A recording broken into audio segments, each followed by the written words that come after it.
Hello everyone, welcome back. इस lecture में हम पढ़ने जा रहे हैं सर्जिकल अफेक्शंस ऑफ जीआईटी। तो first is टिफ्लाइटिस।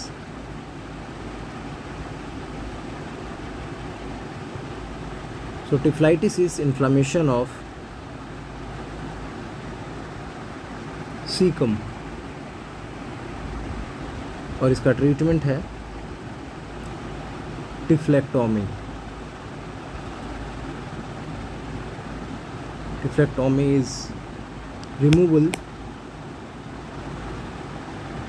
of partial or complete cecum.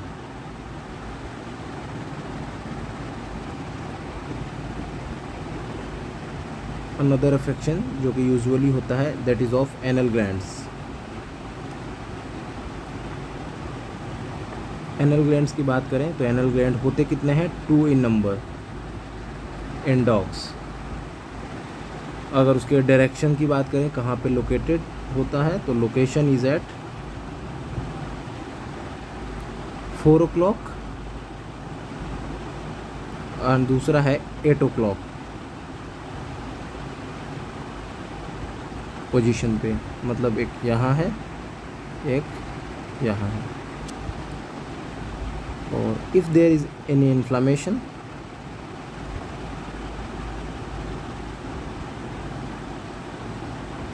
जो कंडीशन होगी दैट इज़ एनल सेकुलाइटिस। और जो क्लिनिकल साइन होगा that will be rubbing of anus on the floor. So coming to the treatment for anal seculitis is anal seculectomy. It means removal of anal glands.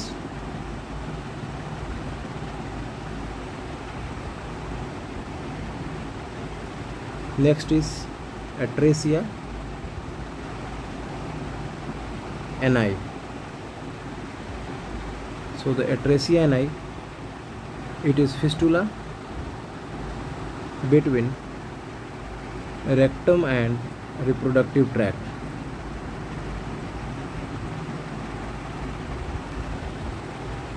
It is a congenital condition. Another is atresia coli. It is common in horses. होता क्या है? acute abdominal pain. It is a congenital defect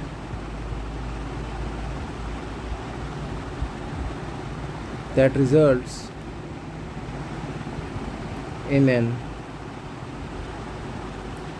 ability to pass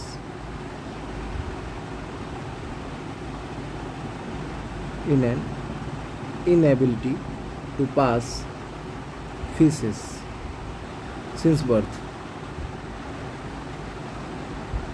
है ना, birth से ही faeces नहीं पास हो पाएगा। इसका जो रीज़न होता है that is section of colon is missing. अब इसका जो ट्रीटमेंट है that is side to side और एंड टू साइड एनास्टोमोसिस।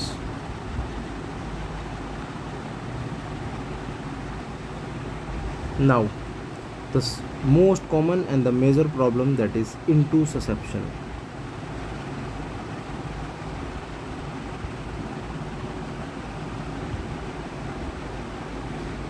तो इंटूससेप्शन की बात करते हैं।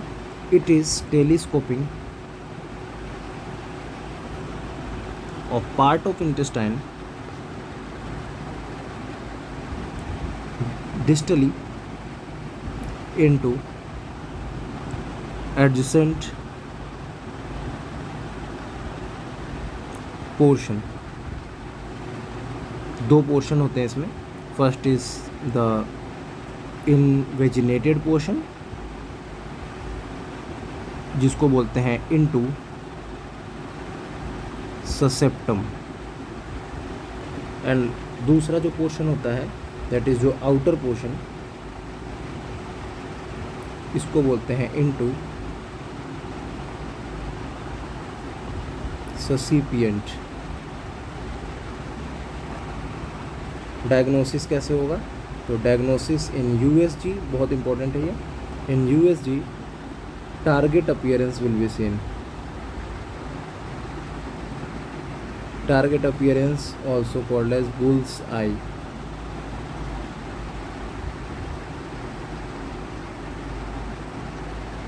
टारगेट ऐसा नहीं होता ऐसे ऐसे गोल गोल 10 पॉइंट 5 पॉइंट 8 पॉइंट वैसा वाला. टारगेट अपीयरेंस और bull's eye appearance will be seen. So it is most common type of the surgical affections of GIT. और among this जितने भी सर्जिकल अफेक्शन हैं into susception is most common. अगर order की बात करते हैं तो ऑर्डर भी आपको ध्यान में रखना है कि इंटू ससेप्शन है सबसे ज़्यादा, अभी बता ही दिया. अनदर जो सेकेंड पे है दैट इज़ मिजेंट्रिक,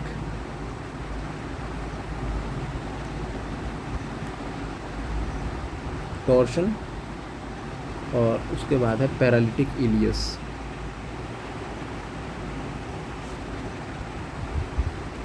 ये याद रखना आपको. Another condition is torsion.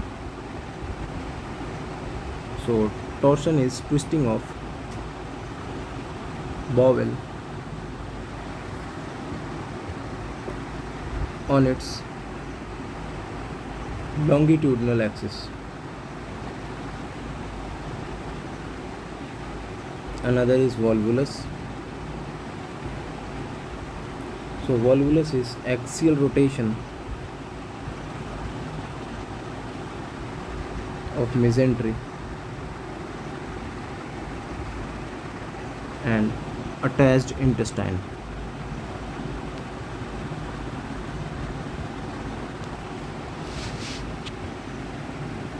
Another is rumenotomy. अगर हम रूमेनोटोमी की बात करते हैं तो रूमेनोटोमी के जो इंडिकेशन है that is in TRP, ruminal और omasal impaction.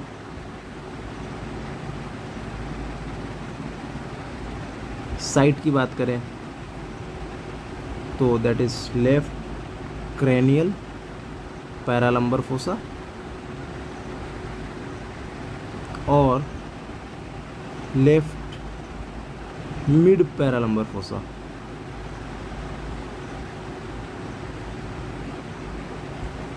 Another condition is pyloric stenosis.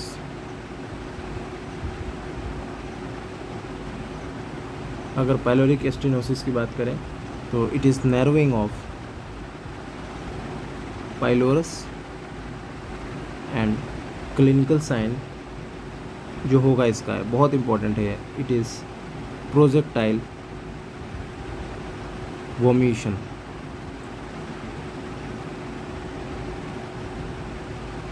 ये याद रखना है आपको, है ना, कि प्रोजेक्टाइल वोमिशन है एंड ये होता किसका क्लिनिकल साइन है. तो it is of pyloric stenosis.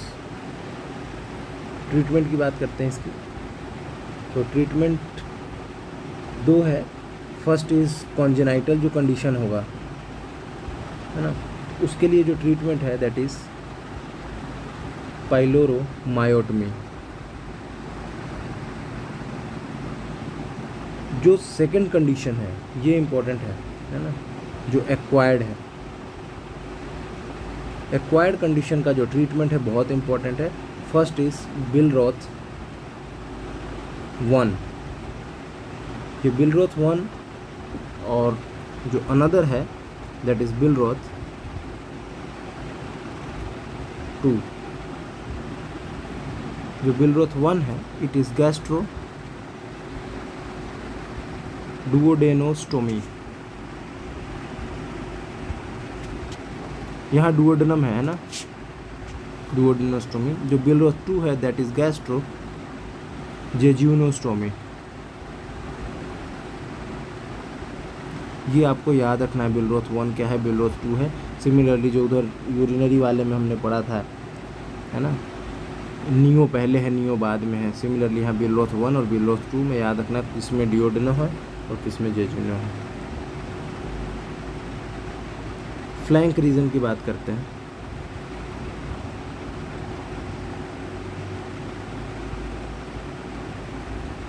Flank reason में जो अपर फ्लैंक इंसिजन है,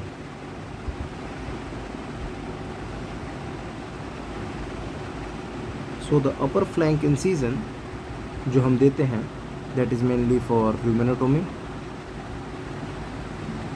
और exploratory laparotomy,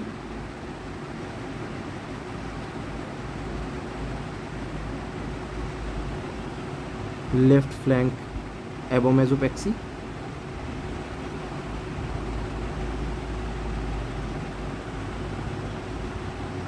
similarly any surgery in urinary bladder, इन सब के लिए अपर फ्लैंक इंसिजन होता है। Another is lower flank incision,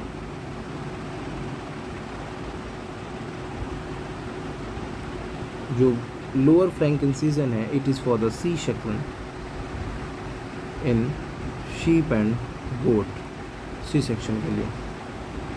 another is upper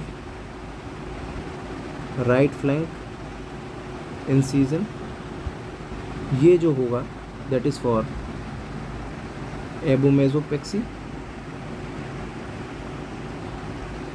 that is for omentopexy, that is for cecal dilatation,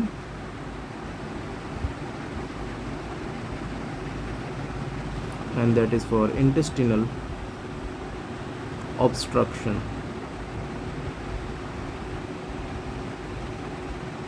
अगला जो डिजीज कंडीशन है that is abomasal displacement.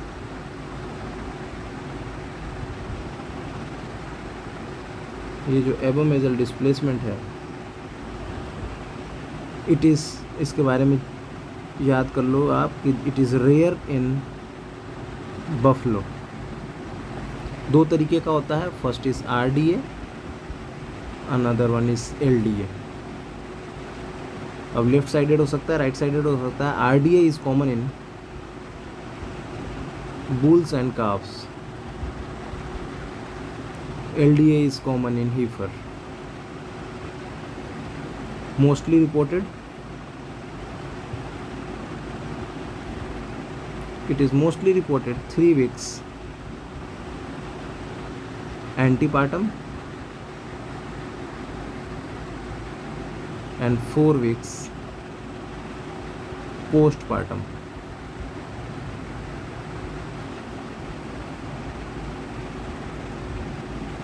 LDA की बात करते हैं।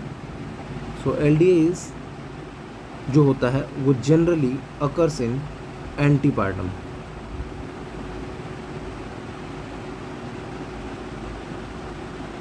अकर्स एंटीपार्टम, और RDA हो जाए और एबोमेसल वॉल्वुलस हो जाए।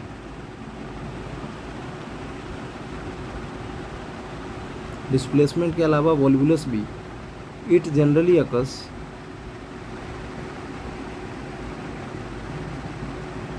पोस्टपार्टम। दोनों के है साइन की बात करें तो it is ping sound, important है ये।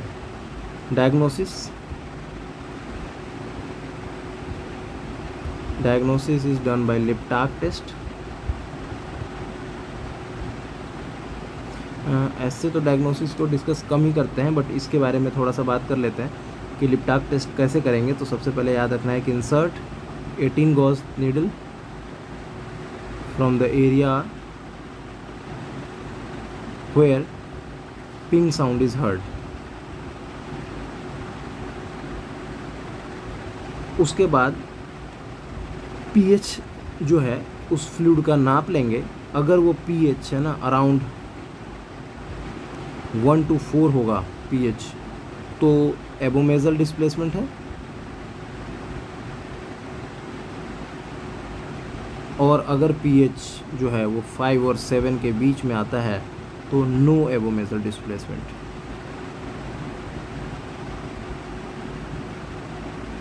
अगर पीएच बहुत कम होता है, इसका मतलब ट्रू स्टमक है, तो ऑफ कोर्स वहाँ पे एबोमेज़म होगा, अदरवाइज़ वो एबोमेज़म नहीं है।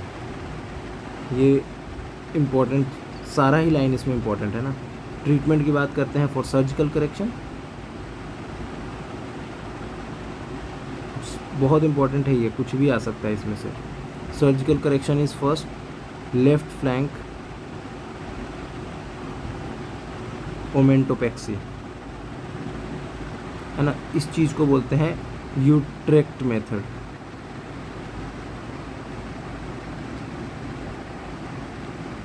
Left flank omentopexy, another one is left hand right flank abomasopexy, another is right flank omentopexy. सब इम्पोर्टेंट है। मेडिसिन में आपने ऑलरेडी ये पढ़ा होगा, तो उसी चीज़ को रिकॉल कर लेते हैं। In all the cases of impaction, ये बहुत इंपॉर्टेंट लाइन बता रहा हूँ मैं, जितने स्टार लगा सकते हैं लगाना है, ये इम्पोर्टेंट है। In all the cases of impaction और इंटेस्टाइनल या एबोमेजल इम्पैक्शन या ओमेजल इम्पैक्शन, किसी भी तरीके का इम्पैक्शन आएगा जो हमें देखने को मिलेगा, दैट इज हाइपोक्लोरेमिया, हाइपोकलीमिया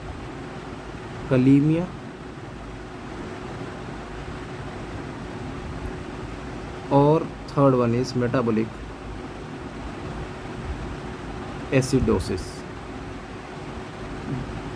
ठीक है, तो इन सब में याद रखना है, वी विल यूज RL।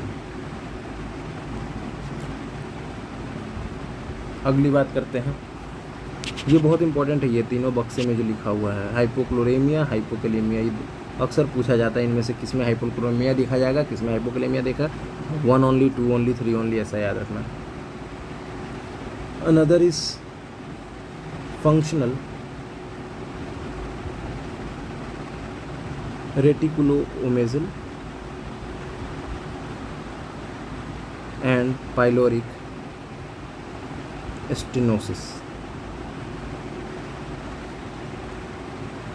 इसी स्टेनोसिस को, है ना, या इसी फंक्शनल रेटिकुलोमेजल और पाइलोरिक की स्टेनोसिस हो जाती है, it is called as vagal indigestion. Vagal indigestion बोल दे या इतना बड़ा नाम लिख दे, बात बराबर है।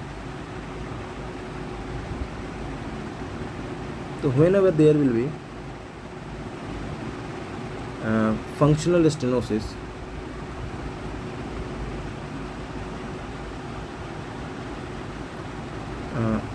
इस कंडीशन को बोलेंगे हॉफलैंड सिंड्रोम।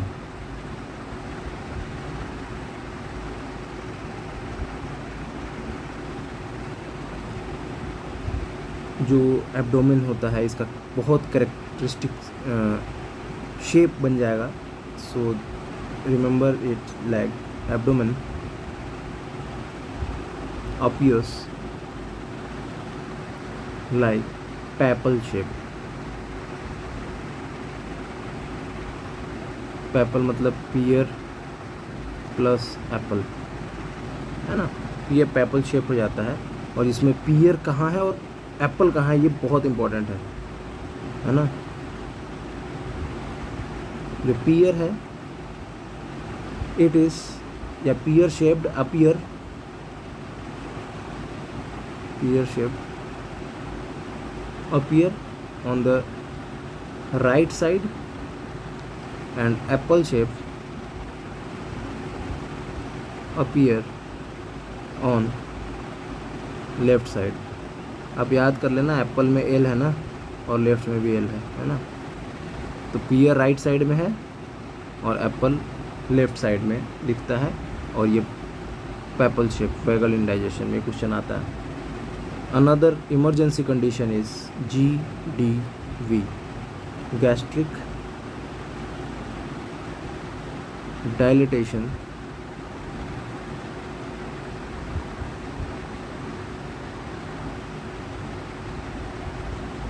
ये डायलेशन हो गया, dilatation and volvulus, gastric dilatation volvulus. GDV important है, common in deep chested large breed of dog. There is torsion of stomach, gas is present. और ये गैस इतना ज़्यादा होगा मेरे पास एक्सरे है, मैं कभी शेयर करूँगा ना स्टोरी या किसी चीज़ में, है ना। तो जो गैस है इतना भयंकर गैस हो जाता है कि उसी से डायग्नोसिस हो जाती है। एक्सरे का रेडियोग्राफी देख के जो डायग्नोसिस अपन करेंगे उसमें डबल बबल दिख जाएगा, double bubble appearance is seen. ये बहुत इंपॉर्टेंट है, ये डबल बबल अपीयरेंस दिखता है।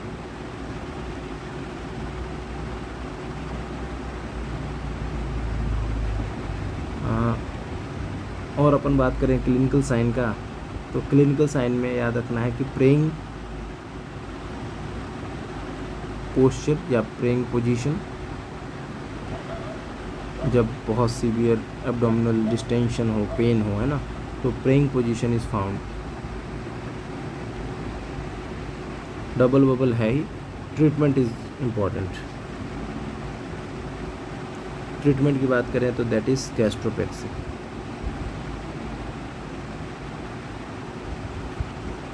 दूसरा है belt loop gastropexy.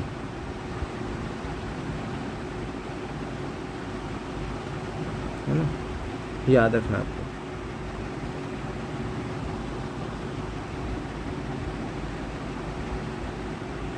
Patent urachus another is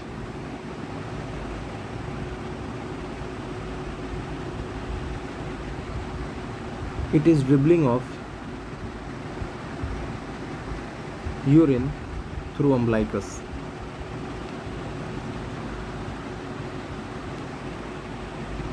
Another is intestinal obstruction.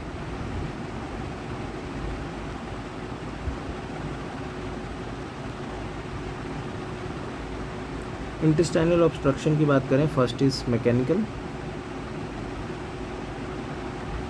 Mechanical में दो हैं, A is intra luminal and another is extra लुमिनल।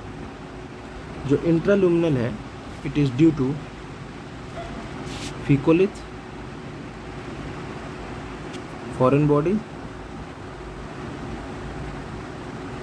और पैरासाइट। और पैरासाइट ऐसे पैरासाइट जिनके नोडुलर फॉर्म बन जाए, है ना, तो nodular form of parasites. Extra luminal की बात करें तो stenosis, adhesions, hernia, abscess, neoplasm, ये सब के कारण एक्स्ट्रा ल्यूमिनल ऑब्स्ट्रक्शन हो जाता है। इसके अलावा अगर बात करें मैकेनिकल के, है ना, तो जो ऑब्स्ट्रक्शन के कॉजेज हैं दैट इज इंटूससेप्शन, ये भी रीज़न है। Another is volvulus and another is torsion. ये सब मैकेनिकल हैं। Now is functional. Functional obstruction functional obstruction में समझिए आ रहा है कि फंक्शन खराब हो जाएगा, that is found in paralytic ileus, और ये होता है generally due to the trauma और पेरिटोनाइटिस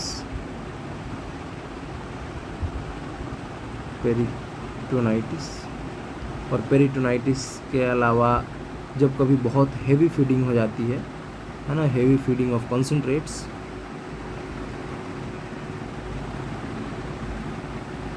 तब भी पैरालिटिक इलियस देखा जाता है। अनदर वन इज कॉन्जेनाइटल,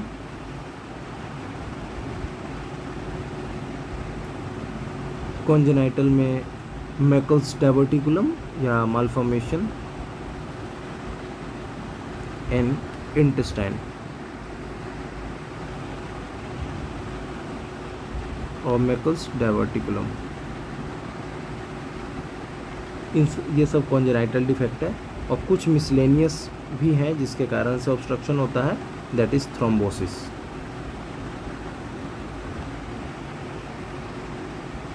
अब जो नोट करने वाली बातें हैं ना, कि if obstruction is in proximal part of intestine, तब जो हमें देखने को मिलेगा that will be severe vomiting या सीवियर वॉमिशन, है ना।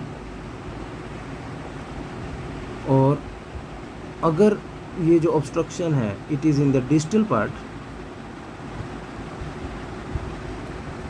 Then we will notice the diarrhoea.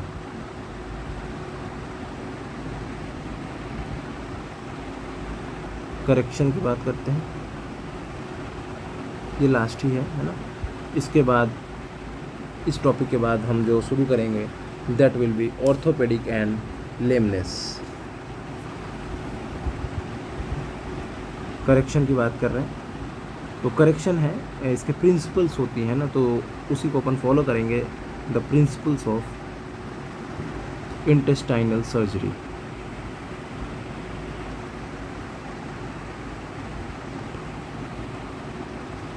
बहुत सारे मेथड हैं एनास्टोमोस करने के इंटेस्टाइन का, तो number of methods to anastomose the intestine. End on end technique बहुत कॉमन है,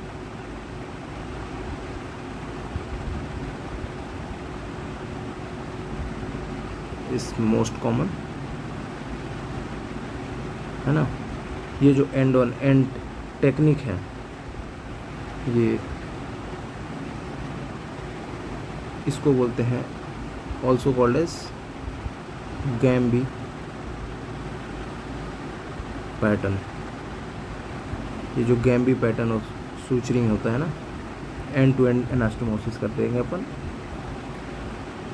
इसके अलावा एंड टू एंड के अलावा इन्वर्टिंग टेक्निक,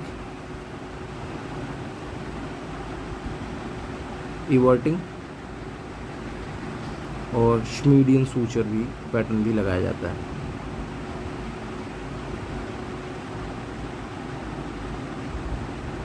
ये जो सूचर पैटर्न है ना सारे, इसको हमने जनरल सर्जरी में, है ना, अलग से एक चार्ट बना के लिख लिया है कि कौन सा सूचर पैटर्न किस में यूज़ होता है। तो आप जनरल सर्जरी का जो लेक्चर है उसको आप रेफ़र कर लें एक बार, तो ये वैसे ही इंटेस्टाइन वाला आपको समझ में आ जाएगा कि किसी भी इंटेस्टाइन को ना, जैसे इस इंटेस्टाइन की बात कर रहे हैं, यहाँ से यहाँ के बीच में काट देंगे, है ना, तो ये यहाँ से यहाँ तक जब रिमूव हो जाएगा तो इधर वाले पोर्शन को और इधर वाले पोर्शन को सूचर करने के लिए ये सारी बातें हम कर रहे हैं। ठीक है, फिर यहाँ पे हमारा ख़त्म हो जाता है सारा का सारा रीजनल, सारा का सारा जनरल, है ना, एनेस्थीसिया सब कुछ। और जो हमारे पास पोर्शन है ऑर्थोपेडिक एंड लेमनेस, अब हम उसको डील करेंगे। अगर आप यहाँ तक सही से पढ़ लोगे ना तो बहुत सारे क्वेश्चन इन्हीं में से आएगा, और आप देख रहे हो कि इन डेप्थ ही हम पढ़ रहे हैं, ऐसा नहीं कि एग्ज़ाम नियर बाय में है तो ऊपर ऊपर से स्किप कर रहे हैं। तो इन डेप्थ है, इम्पोर्टेंट मैं ऑलरेडी बताते जा रहा हूँ, आप उनको भी फॉलो करो, लेकिन एक बार पढ़ लो अब, अगर पढ़ सकते हैं तो, है ना, सारा एक बार याद कर लो। ठीक है, ऑल द बेस्ट।